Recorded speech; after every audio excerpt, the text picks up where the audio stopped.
1 Petrus pasal 3. Demikian juga kamu, hai istri-istri, tunduklah kepada suamimu, supaya jika ada di antara mereka yang tidak taat kepada firman, mereka juga tanpa perkataan dimenangkan oleh kelakuan istrinya. Jika mereka melihat bagaimana murni dan salehnya hidup istri mereka itu. Perhiasanmu janganlah secara lahiriah, yaitu dengan mengepang-ngepang rambut, memakai perhiasan emas atau dengan mengenakan pakaian yang indah-indah. Tetapi perhiasanmu ialah manusia batiniah yang tersembunyi dengan perhiasan yang tidak binasa, yang berasal dari roh yang lemah lembut dan tentram, yang sangat berharga di mata Allah. Sebab demikianlah caranya perempuan-perempuan kudus dahulu berdandan, yaitu perempuan-perempuan yang menaruh pengharapannya kepada Allah.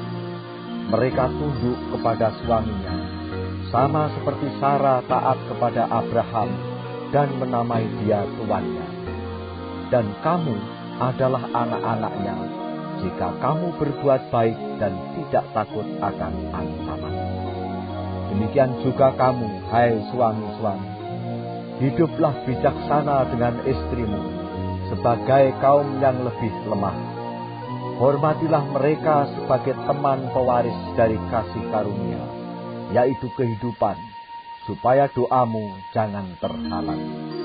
Dan akhirnya, hendaklah kamu semua seia sekata, seperasaan, mengasihi saudara-saudara, penyayang dan rendah hati, dan janganlah membalas kejahatan dengan kejahatan, atau caci maki dengan caci maki, tetapi sebaliknya, hendaklah kamu memberkati, karena untuk itulah kamu dipanggil, yaitu untuk memperoleh berkat.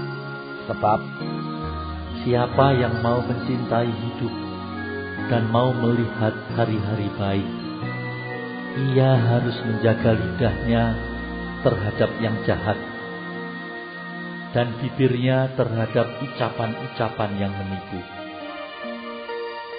Ia harus menjauhi yang jahat dan melakukan yang baik.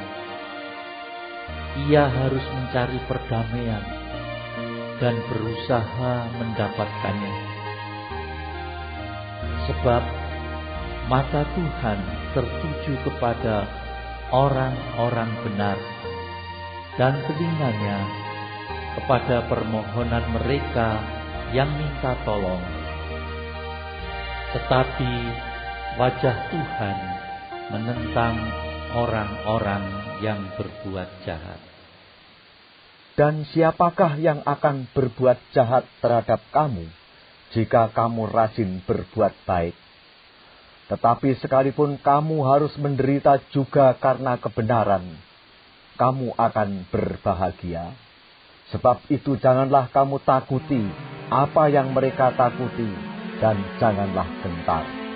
Tetapi kuduskanlah Kristus di dalam hatimu sebagai Tuhan, dan siap sedialah pada segala waktu untuk memberi pertanggungan jawab kepada tiap-tiap orang yang meminta pertanggungan jawab dari kamu tentang pengharapan yang ada padamu.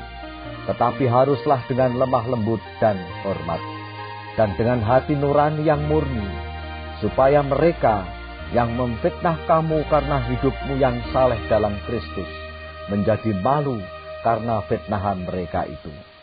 Sebab lebih baik menderita karena berbuat baik, jika hal itu dikehendaki Allah, daripada menderita karena berbuat jahat. Sebab juga Kristus telah mati sekali untuk segala dosa kita.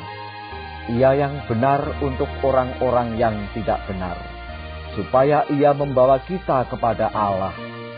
Ia yang telah dibunuh dalam keadaannya sebagai manusia, tetapi yang telah dibangkitkan menurut roh.